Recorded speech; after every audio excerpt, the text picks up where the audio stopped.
now we're going to go really and focus on jobs. And so one of the pieces of feedback we have heard from other presenters in the past is that it's important for job seekers, even when they don't have career experience directly in recycling-based work, that there are ways to highlight their passion and interest through volunteer work, which is where your program and your work, Sheila, is probably a great place to kind of jump off from in terms of what kinds of volunteer projects you have, and then perhaps all three of you, so we'll start with Sheila, but all of you could kind of speak about different ways that you perceive getting into the agency, including, you know, where the jobs are posted. But in the case of the volunteers, like where do you find volunteers? But then if you've heard perhaps that one of your folks who have volunteered with you in the past has gone on to do X, or you've used that network and they have gone through, you've put them in touch with Monica and they've gone on to Y or something like this. So this is about that kind of networky thing. So if you could kind of speak a little bit about the volunteers that work with you and their functions. Sure. Just to kind of get a feel from you guys, from the audience, how many people are actually really considering recycling as a career, would like to get into recycling? And how many people are just looking for kind of volunteer and trying to engage in issues around recycling? Okay. Wow. Good news and bad news. You know, there's a lot of need for people that are interested in, you know, we wish we could hire a lot of people, but I think that one of the most probably prominent paths can be through volunteering. And we right now are probably more so than in the past really paying more attention to volunteers. And in the past we've always gotten a lot of volunteers, and they're mostly college students, and we still get a lot of college students weekly asking, you know, can I get an internship or the volunteer opportunities? People want to get into, you know, environmental movement, and I think we're an interesting cross-section between social justice and environmental justice and environmental issues, where a lot of environmental organizations kind of deal more specifically with certain environmental issues, and we of course we don't do recycling ourselves, but we're recycling advocates. So it's an interesting kind of cross-section, and people see our website and they kind of like what we do, and so they come and they ask to volunteer. Now, I have mentioned that we are kind of a symbol of some of the economic downturn. We're probably doing more with less. But I'm hoping that's not going to be the situation forever. So we now have, as I mentioned, probably a good 6 or 7 volunteers. Most of them are students. And most of them are interested in what we do, and they see us as a kind of a opportunity to kind of get a taste of this as a career path. Now, there's a lot of different ways to get involved in recycling, and we have to tell them off the bat that we don't do hands-on recycling. You know, or you're not going to go out and recycle a computer necessarily, but you'll learn a lot about computer recycling. And unlike if you come volunteer for the Ecology Club, there sounds like there's a lot, Ecology Center, there's a lot to do that are it's more hands-on. So this is the students are attracted to us because there is a lot of research and work that actually needs to be done.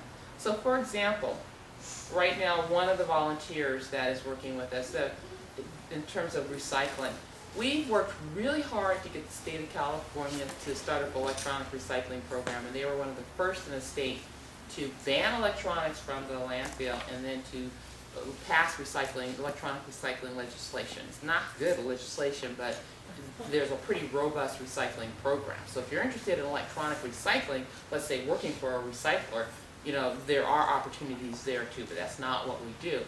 But now they're trying to pull back these regulations. They're trying to dump this hazardous electronic waste in low-income communities that are the only communities in the state. Some of these poorest communities actually have hazardous waste landfills located in them, and some incinerators.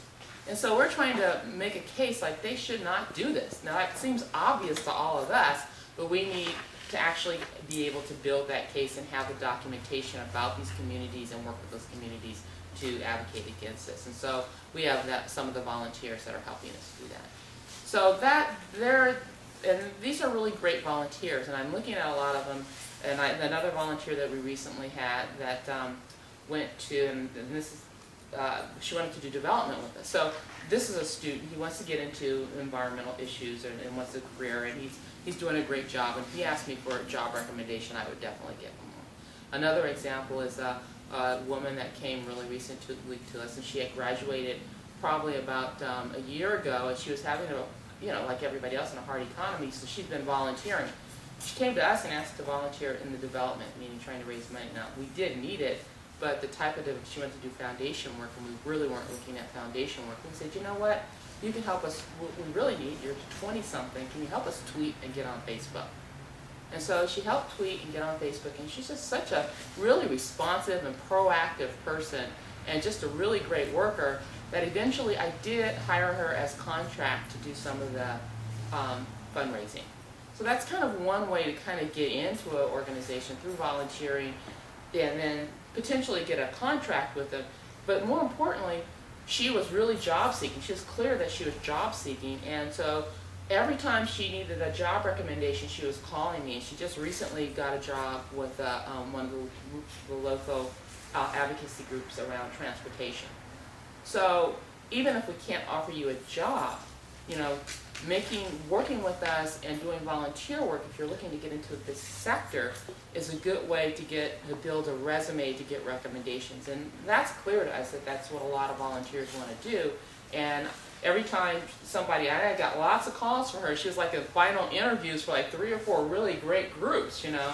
And every time I was like, she's a great worker, you know. She's really passionate, and I just went on and on about it until she finally got a job. So I think it's really important that volunteering is a great way to get into an organization. And if you don't have any experience necessarily in recycling, or even if you do have some experience, to stay current and let it be known that you really are looking for a job, so that you're the first to be hired. If they have a position, I would have hired her in a heartbeat. Or if you're looking for another job, that you really want a good recommendation from them. You know, I think that's really kind of key here. So I just want to make that point. I don't know what else I can say about it. That's really helpful to kind of put it into the perspective of the kinds of work that your volunteers are doing. Right. Some of the other things that the volunteers, mostly research work at this point. And I have to, just like kind of what Gaia does, we work globally, you know. So the people that are volunteering for us right now are not sitting in our office, like, you know, answering the phones and doing stuff. They're actually participating with us and trying to work with solar companies, as well as just doing a lot of research. So here I am kind of suited up today because we had a meeting with the solar companies. There's a big solar conference happening in San Francisco, and so we were meeting with some of the top solar companies who are trying to push on sustainability and who are answering our solar scorecard. And, you know, we had 2 or 3 volunteers there, a couple that were actually taking notes, but some that just sat and were engaged in the meeting because it's important for them to know what's going on. It's good exposure. So again, you know, it's kind of working with the organization and getting the exposure and getting hands-on, but it doesn't always look like the kind of volunteer thing that might have happened in the past, you know, where you're sitting at a desk someplace in an office. Like, so. Okay. Now, in your office, you have